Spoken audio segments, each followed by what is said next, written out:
It was past midnight when the knock came.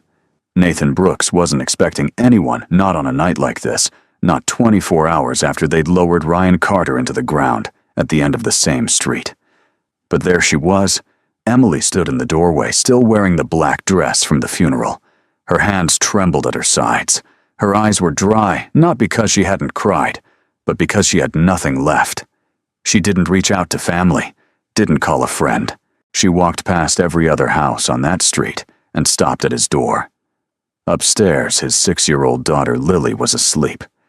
Nathan stood there, one hand on the frame, the other holding the silence between them. She whispered 3 words, "I can't go back."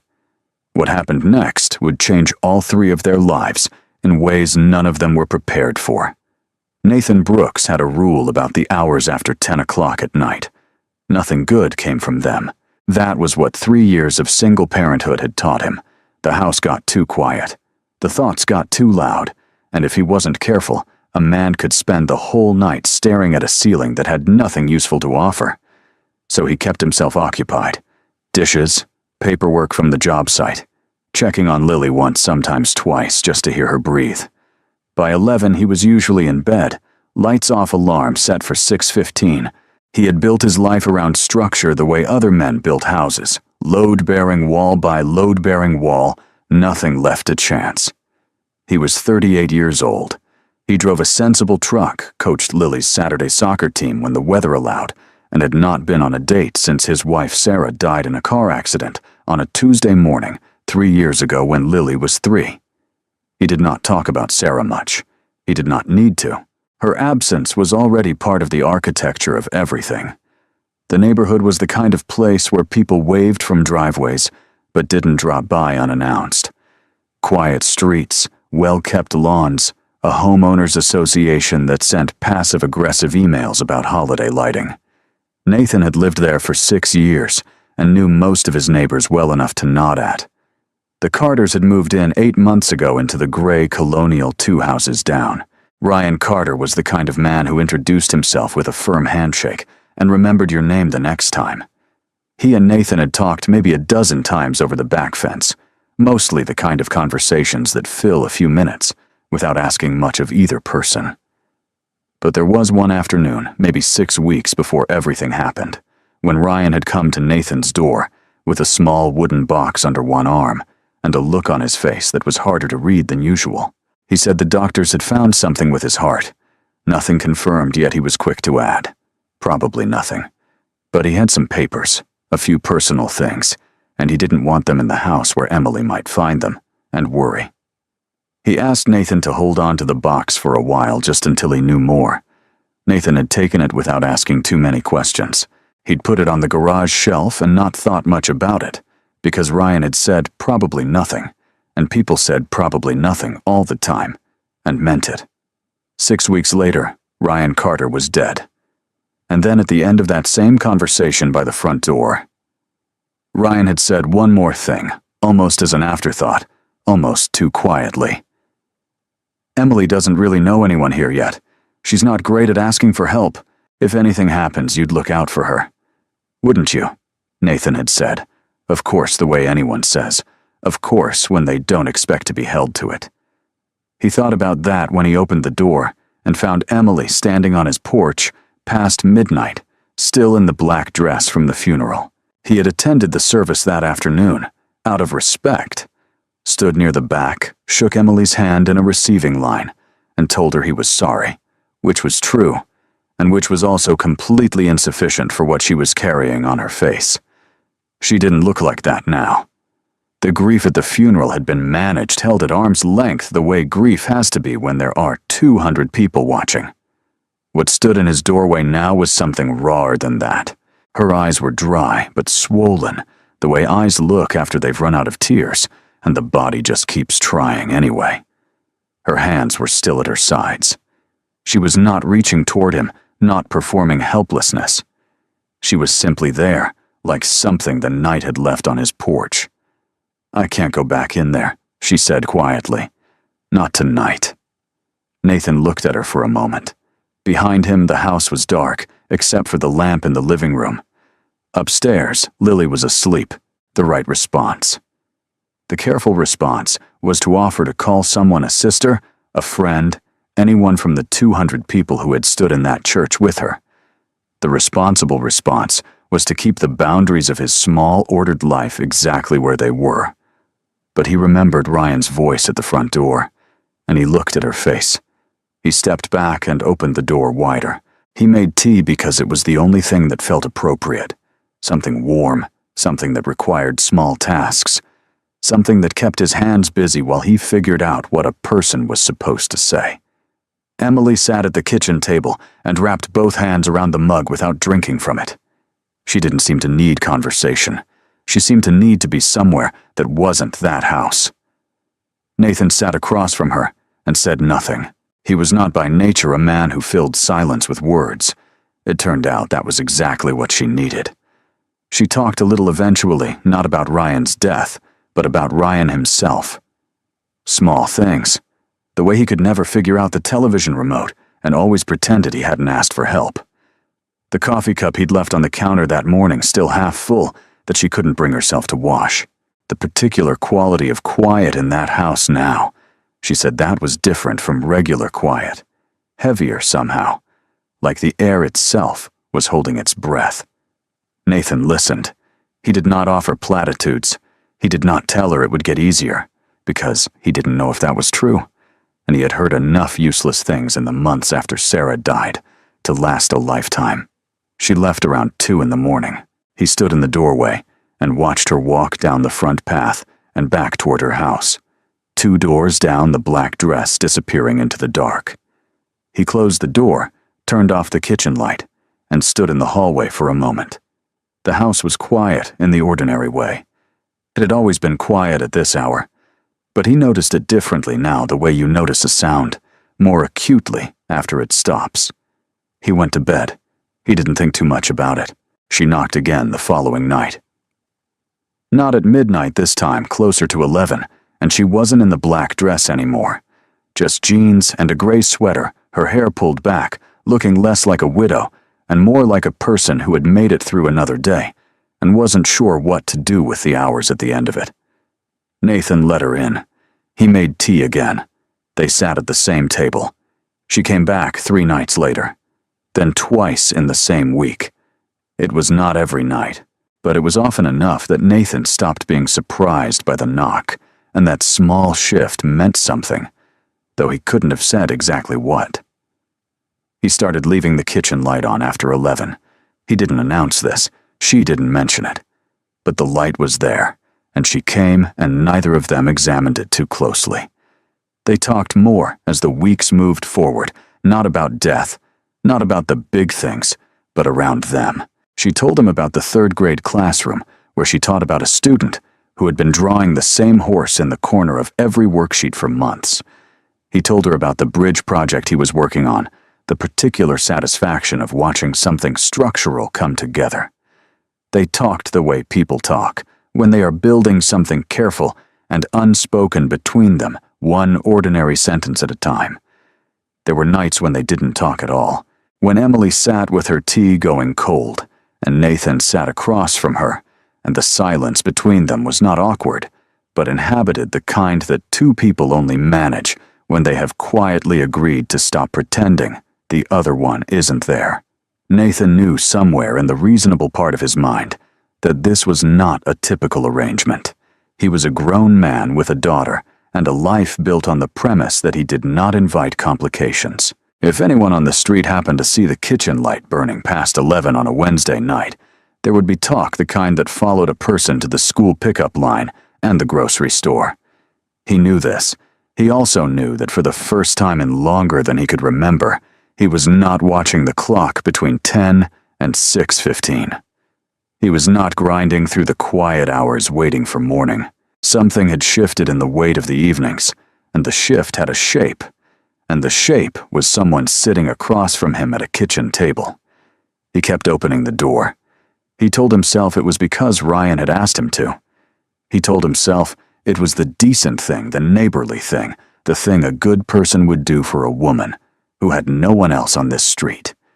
He almost believed it. One evening near the end of September, When Emily cut through his side yard on her way home from a walk, she mentioned that the latch on her garden gate had rusted through.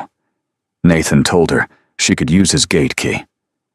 In the meantime, the one that opened the fence between their yards, and to leave it under the planter on his porch when she was done with it. She thanked him and said she'd return it when she got her gate fixed. She did not return it quickly, and he did not ask for it back. The weeks settled into a rhythm neither of them had named. Nathan's days ran on their usual track job site by 7, pick up at 3:15, dinner, homework, bath, bedtime. The ordinary machinery of a life built for 2, maintained by 1. He was good at it by now. He had learned how to be both the patient parent and the tired one, how to read Lily a second story, even when his eyes wanted to close, how to show up fully for the hours that belonged to her. But the hours after Lily went to sleep had changed. He was more tired than he used to be. Not the physical kind, he was used to that, but the kind that came from splitting himself carefully down the middle, keeping the 2 halves of his day from touching each other. There was Lily's world, bright and structured, and entirely his responsibility. And then there was the kitchen table after 11, where Emily sat with her tea, and the conversation moved slowly and without agenda. He managed the separation the way he managed everything deliberately, without complaint, without examining it too closely. What he hadn't managed was Lily. She was 6, not 3. He sometimes forgot that. One morning she came downstairs earlier than usual and found him washing 2 mugs instead of 1, and she stood in the doorway of the kitchen with her hair still tangled from sleep, watching him with those steady dark eyes she'd had since she was an infant. "Was someone here last night?" she asked. Nathan set the mugs in the drying rack. "No bug." Lily looked at him for a long moment, in the way she sometimes did, not accusatory, just careful, like she was storing the information somewhere for later. Then she asked him to make the eggs with the cheese and let the subject drop entirely. He knew she hadn't forgotten. The first time Margaret Holloway said anything, it was framed as kindness. Margaret was 68, lived directly across the street, and had an attention to neighborhood detail that Nathan had always privately considered a full-time occupation. She was not a malicious woman. She brought soup when people were sick and remembered birthdays without being prompted. But she also had a particular way of asking questions that weren't quite questions delivered, with a warm smile that left no room for deflection. She caught Nathan at his mailbox on a Saturday morning while Lily was at a playdate. "I've noticed Emily's been spending some time over here," Margaret said, pulling a catalog from her own mailbox with the ease of someone who had planned to be outside at exactly this moment. "She's doing better, I hope." "She's getting there," Nathan said. Margaret nodded slowly the way people nod when they want to appear satisfied, but aren't. "It's good that she has support. She really doesn't know many people on the street." Another nod. "You 2 have gotten close, I take it." It was a statement dressed as an observation. Nathan recognized the shape of it, the quiet implication stitched between the words, the way the neighborhood was already watching and had been for some time. "She's a neighbor going through something hard," he said. "That's all." Margaret smiled pleasantly and wished him a good weekend. He stood at his mailbox a moment after she went inside the envelopes in his hand, aware that whatever he'd said hadn't settled anything. It was Emily who asked the question first. It was a Tuesday night, almost 2 months after that first knock, and they were sitting in their usual places at the kitchen table. The conversation had drifted and quieted, and she was looking at her mug rather than at him when she said without particular drama, "Why do you still let me in?" Nathan leaned back in his chair and thought about how to answer honestly. There were several true answers, and he sorted through them without rushing.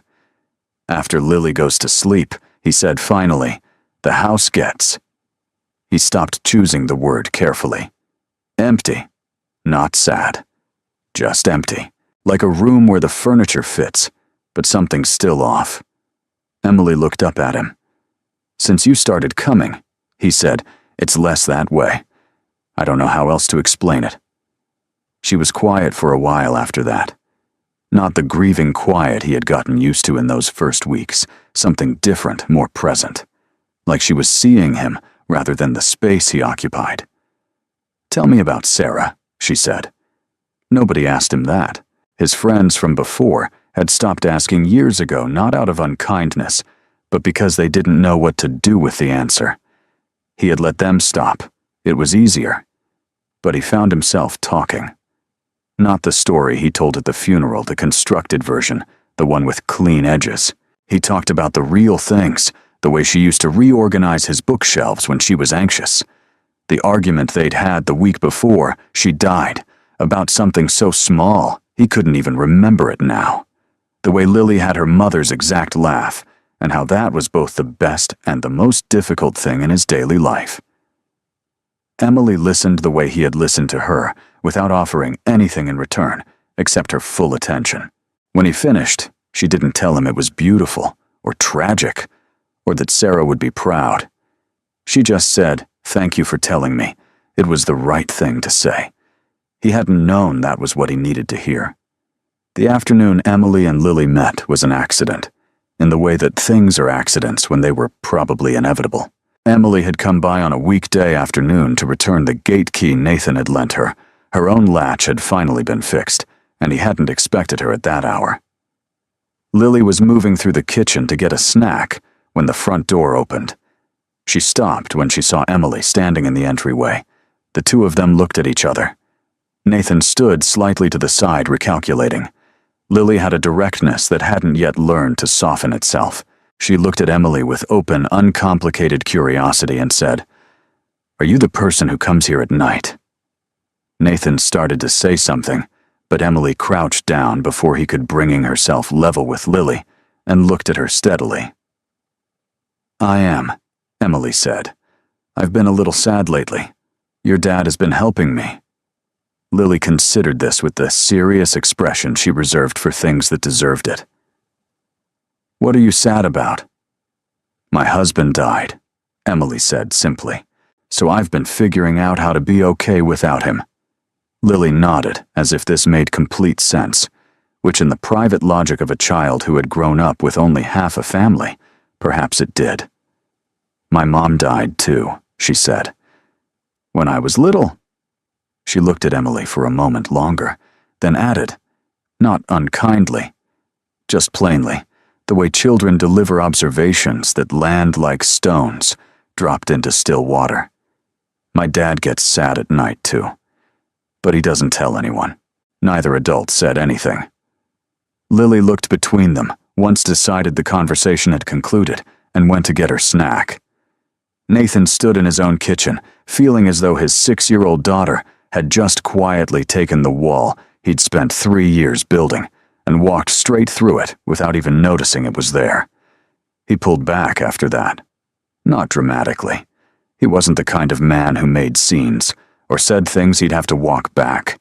He was the kind of man who got quieter, who answered texts a little more slowly, who stopped leaving the kitchen light on every night. Small adjustments the kind of person could plausibly claim weren't intentional. Emily noticed. Of course she did. She didn't push. She had been pushing through her own grief for months, and she knew what resistance looked like from the inside. She simply came by less. She was sleeping through more nights by then anyway, returning to her classroom beginning to carry the weight differently. The visits that had once been a quiet emergency had gradually become something else, and they both knew it, and that was exactly the problem. The distance had a texture to it, not relief, not comfort, but a particular kind of missing that Nathan had not been prepared for. He noticed the light in her window and felt something. He went past the fence line on a Saturday morning and did not stop to talk, and felt something about that too. He recognized the feeling and did not welcome it. He had one job. He had Lily. He had the careful architecture of their life, and he had managed 3 years without letting anything disrupt the load-bearing walls. Feelings for a woman who was 7 months out from burying her husband, that was not a small thing to manage. That was the kind of thing that, if it went wrong, left more damage than one person. He kept his distance. He told himself it was responsible. Margaret, for her part, did not let the matter rest. She mentioned to a woman at the end of the street in the context of general concern that Nathan and Emily had seemed quite close for a while. She mentioned it to another neighbor at a block association meeting, framed as wondering aloud whether Emily was doing well. She was not spreading gossip, exactly. She was expressing community concern, which is a different thing, and it spreads in the same direction. Nathan heard it through Lily. His daughter came home from school one afternoon quieter than usual. At dinner, she moved her food around, and then looked up and said, with the careful delivery of someone who had been rehearsing the question, "Dad, are people talking about you?" Nathan set down his fork. "What people? Some of the moms at pickup." Lily's brow was furrowed in a way that made her look briefly much older than she was. "They were talking, and they stopped when I walked by. I heard your name." He told her not to worry about it. She looked at him with her mother's eyes and did not seem convinced. It was the 23rd of October, what would have been Ryan Carter's 52nd birthday, when Emily appeared in front of Nathan's house again. Not on the porch, not knocking. She was just standing on the front path in the dark, her hands in her jacket pockets, looking at the kitchen window, where the light was off. Nathan saw her from upstairs through the gap in the curtains and stood completely still for a moment before he went down. He stepped outside into the cold air without a jacket. She looked at him. Her eyes were wet, the kind of wet that was finishing rather than beginning. "I don't want to do this if it's wrong," she said. "I'm not going to pretend I don't know what I'm doing." She looked down at the front path and then back at him. "I miss you. Not as someone to lean on. I miss you because I'm aware of when you're not there. And that's different." Nathan looked at her for a long time. He wanted to say the right thing. He wanted to say something true that was also safe, something that acknowledged what she meant without crossing into what he was afraid of. Instead, he said the thing that had been sitting in the responsible part of his chest for weeks. "You're 8 months out, Emily. You've had the worst year of your life. I don't want to be the decision you make because you're trying to find your way back to something solid." It landed the way he knew it would. He watched her face absorb it. She didn't argue. She didn't cry. She just nodded once slowly and walked back down the path toward her house without turning around. He went inside. He stood in the dark kitchen for a while, the light off the house doing what it always did after 11 o'clock. Empty. Just empty. He found Ryan's box 3 days later. It had been sitting on the shelf in the garage since Ryan had brought it over 6 weeks before the heart attack, and Nathan had not touched it since the funeral. He wasn't sure why he went looking for it that night. He told himself he needed to return it, now that things with Emily had settled. He set it on the kitchen table and opened it. There wasn't much inside: some papers, a watch, a few photographs, and near the bottom, folded into a plain envelope with no name on it, a piece of paper in Ryan's handwriting. It was a list. Things Ryan wanted to do. Places he wanted to see. Nothing grand, mostly small, ordinary things, written in the cramped hand of a man who was not a practiced writer. At the bottom of the list, below, a note about calling his brother more often, was a line that was different in tone from the rest. It said, "Tell Emily she won't be alone. Nathan's a good man. She'll know where to go." Nathan read it twice. Ryan had written this before he died. The date at the top matched the same week he'd come to Nathan's door, with the box after the doctors had told him something was wrong. He had known. He had made a list of the things he hadn't done yet, and at the bottom of it, he had written Nathan's name and Emily's name in the same sentence. Nathan sat at the kitchen table for a long time with the paper in front of him. He had told himself from the very first night that he was keeping a promise to a neighbor, that he was doing a decent thing for a woman who had no one else, that whatever had grown up between them was incidental, manageable, something he could close the door on without damage. He had believed it mostly. But Ryan had known long before Nathan had let himself that Emily would need someone she could trust, and he had named him specifically. Not a family member, not a closer friend. Nathan, the man 2 houses down who would open the door at midnight without asking for anything in return.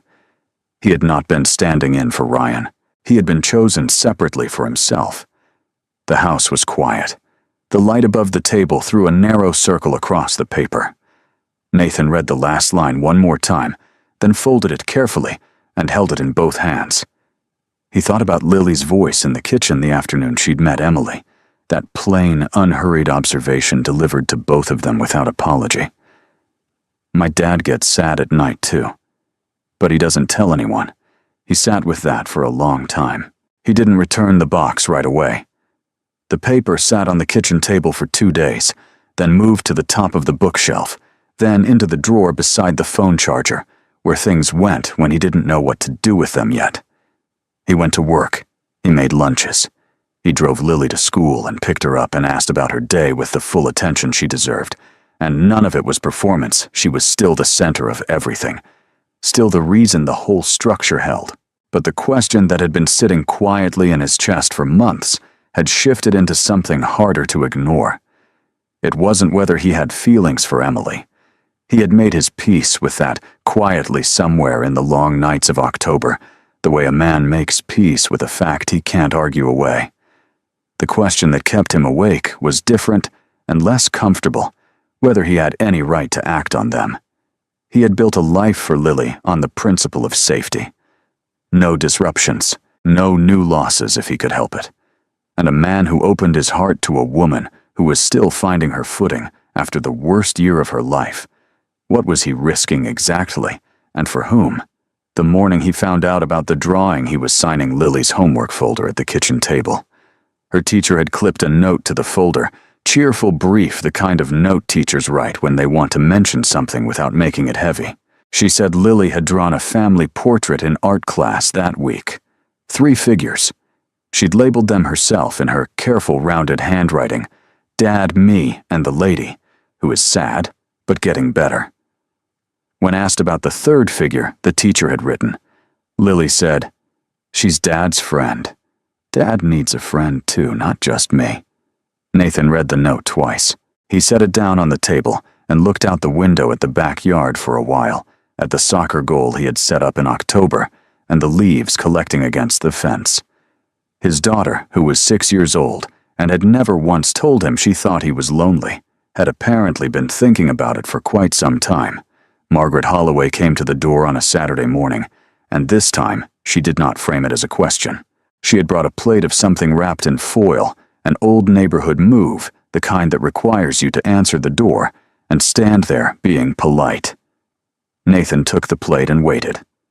"I want to be straightforward with you," Margaret said, which was more than she'd managed the last time. "I'm not trying to be unkind, but people have noticed, Nathan. People on this street talk, and some of them are less charitable than others, and there are a few who've started to wonder what kind of example." She caught herself. "I just think you should be aware." Nathan looked at her for a moment. Not with anger, not with the defensive edge he'd felt at the mailbox back in September. He was surprisingly calm. "Can I show you something?" he said. He went to the kitchen and came back with Lily's drawing. Not the teacher's note, just the drawing itself. 3 crayon figures on white paper, slightly lopsided, labeled in a child's hand. He held it out to Margaret. She took it. She looked at it for a long time. Her expression shifted in small, readable increments, from the prepared concern she'd arrived with to something quieter and less certain. "She drew this at school this week," Nathan said. "She didn't show it to me. Her teacher sent it home." Margaret looked at the 3rd figure. The lady who is sad, but getting better, and then back at Nathan. "Children see things," she said finally. It came out less like a conclusion and more like a concession. "They do," Nathan agreed. Margaret handed the drawing back, said something polite about the cold coming in, and walked back across the street. Nathan watched her go, then stood in his doorway for a moment with the drawing in his hand. He went inside. He found his phone. He typed, "Can we talk?" "Not at night." "Properly," Emily replied 4 minutes later. Yes, they met at the park 2 days later on a clear November afternoon, with the kind of cold that felt clean rather than bitter. Lily ran ahead to the play structure, while Nathan and Emily walked the path that circled the grass close enough to keep the girl in sight at all times. He had brought Ryan's paper. He held it for the first half of their walk, without saying anything about it, letting the quiet settle first. Then he told her where he'd found it in the box Ryan had brought to him before he died, the week the doctors had told him something was wrong, and told her what the date at the top said, and then handed it to her. Emily stopped walking. She read it once, and then again, and he watched her face the way he had watched it that first night in the doorway, openly, without trying to manage whatever he saw. Her eyes filled and spilled over, and it was a different kind of crying than anything he'd seen from her before. Not the grief he'd sat with for months, the grief that was heavy and inward and exhausting. This was something cracked open, surprised and sorrowful, and full at the same time. She pressed her hand over her mouth for a moment, then lowered it. "He knew," she said. Her voice was steady but thin. "He knew something was wrong, and he sat down and wrote this." She stopped. She looked down at the paper. "He trusted you," she said. "Before I even knew you. He already knew you were someone he could trust." Nathan looked out across the park. Lily was on the climbing structure, narrating something to herself, in the way she did when she was inventing stories. "I said something cruel to you on your porch," he said. "That night, I told you that you were just looking for something solid to hold on to, and that was I said, that because it was easier than saying what was true." Emily looked at him. "What was true," he said carefully, "is that somewhere along the way I stopped leaving the light on because you needed it, and started leaving it on because I did.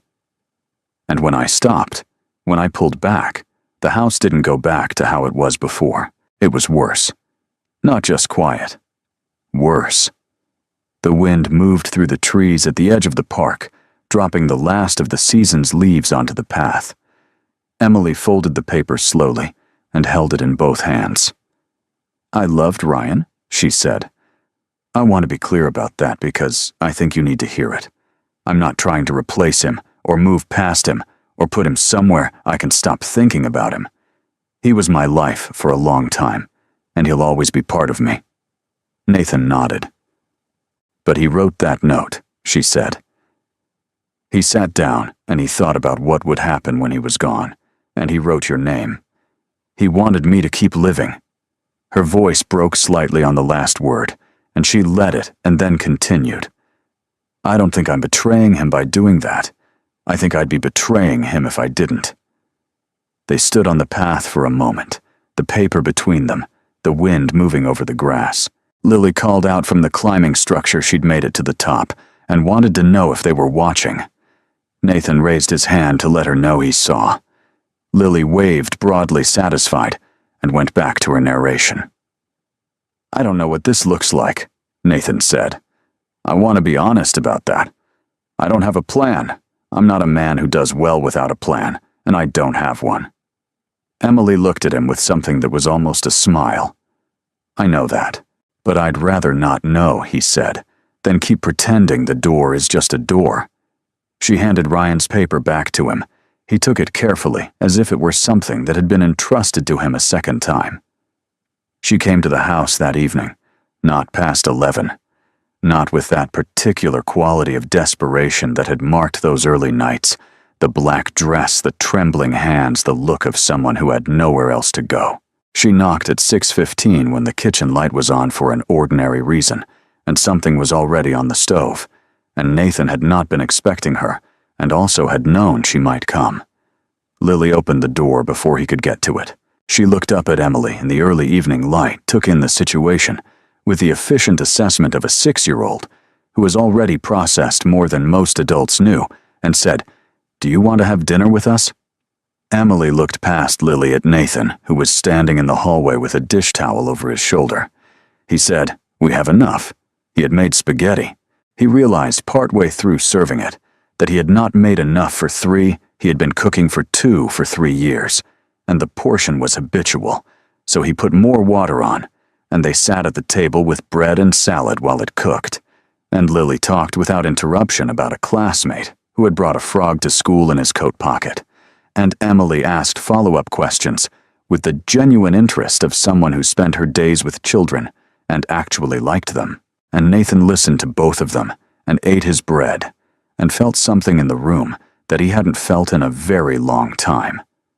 Not perfect, not resolved, just present. After dinner, Lily asked Emily to help her with a puzzle she'd been working on for a week, and Emily sat on the living room floor and did that, and Nathan washed the dishes and listened to the two of them arguing pleasantly about a corner piece. He dried his hands on the towel and stood in the doorway and watched them for a moment before they noticed him. When Lily went to bed, Nathan read her the story. 2 stories because she asked. When he came back downstairs, Emily was still there, not sitting at the kitchen table waiting, but standing at the window with a glass of water, looking out at the quiet street. She was not staying because she couldn't go home. He could tell the difference now. He knew what the other version looked like. Nathan crossed the kitchen and turned off the overhead light, leaving only the small lamp on the counter. He stood beside her at the window. Outside, the street was the same as it always was, the Holloway's porch. Light across the way. A car moving slowly past the stop sign at the end of the block, the bare trees standing still in the cold. Neither of them needed to say anything. On the refrigerator behind them, held by a magnet Lily had picked out at a museum gift shop, was a drawing in crayon, 3 figures slightly lopsided, on a white piece of paper. The light above the stove caught the edge of it. Dad. Me, the lady who is sad, but getting better. Outside, the street stayed quiet. Inside, the light stayed on.